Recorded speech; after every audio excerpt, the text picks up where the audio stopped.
all through my time in prison, I kind of was running from God. I was raised up in a Christian environment. I knew what I was supposed to be doing, and what I was doing were contrary and were not right. But I couldn't see how you could serve God and Jesus in prison, And when I went in there, I didn't think I was going to get out. So I had no inclination or no desire to do right.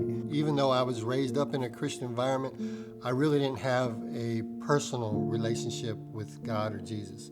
I started using drugs at an early age and getting involved and messing around with the wrong people. It just got to the point to where my dad and my mom had put me in a rehab facility. It was, even though it was court ordered, nothing seemed to really work. Finally, my dad was like, look, this is my house, my rules. You're either going to abide by my house and my rules, or you're not going to be here. And I was like, fine, I'll leave. And I moved out. They kind of thought, well, maybe this is a good thing, but it really wasn't, because I was involved in the wrong people and I was in the wrong place, in that time of my life. I had got a job where I was traveling a lot. I was really into a lot of addictions. Cocaine was one of them. Stuff got a hold of me. When you're on that stuff, you don't care about who you are or morals or anything like that. I mean, that's all out the window. The only thing you care about is that monkey on your back, and started that as a joke. We went and robbed a guy for some drugs, and it went over pretty easy. Ended up doing, other robberies, and before I knew it, I was sitting in a county jail facing 3 accounts of aggravated robbery and a murder charge. There was an innocent bystander who was shot and killed. The gas station attendant they know that he shot him, but, in Texas, it doesn't matter who does it. If you're committing a felony act, you're responsible for any life that's taken. I ended up with 99 years aggravated in the Texas Department of Criminal Justice. And all that time I sat there, I would see people come in, see people go out, see some of those same people come back in and then go back out. They didn't leave prison wanting to come back. So I really started looking not only at them, but at myself, thinking, how can I do that when I can't even get it right in prison?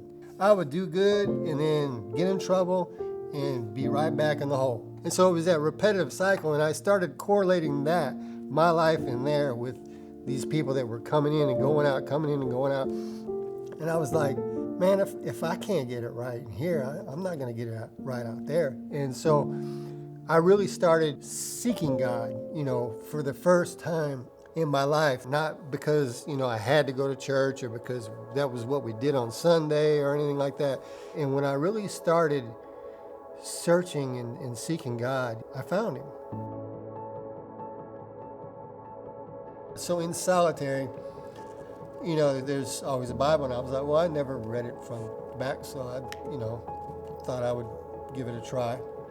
But that wasn't really the defining moment for me. The defining moment for me wasn't a coming to Christ. It was an acceptance of His forgiveness. We had a pastor come in.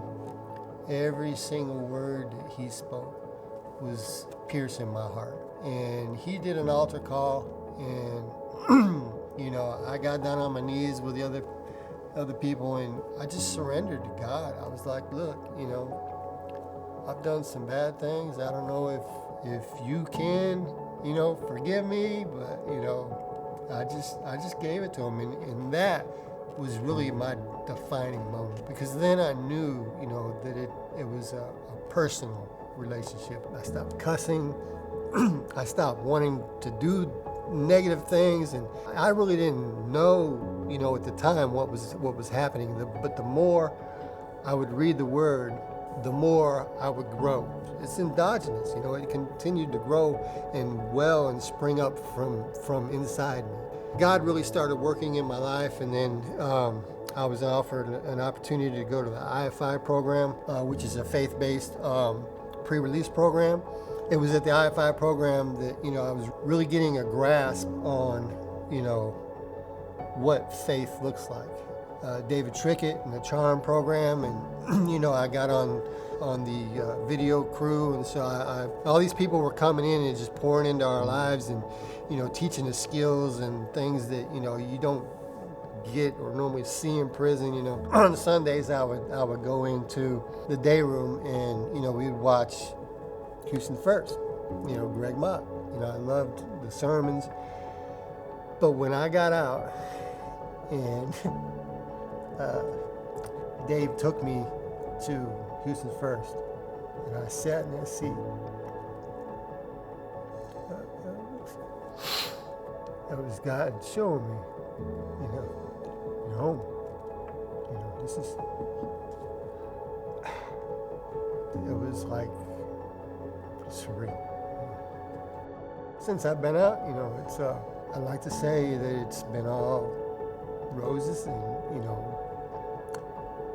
really it has, because my worst day in here is better than my best day in there, I met my wife through Charm Ministry. I have 2 daughters and a brand new baby boy. I'm blessed, man. It's I can't ask for more. If you would have asked me if I would go back and change anything, and even though I went through a lot of years of hell, if that was the only path that got me here, then no, I wouldn't change a thing.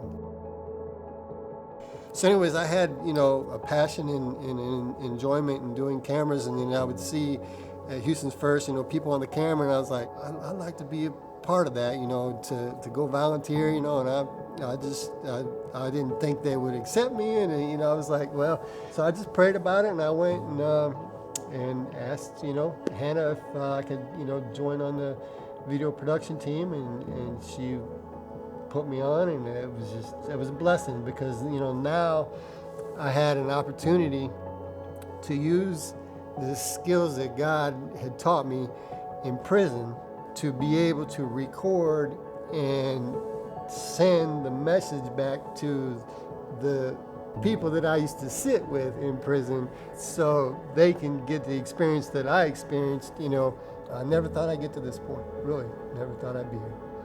And now that I'm here, I can only praise God for it,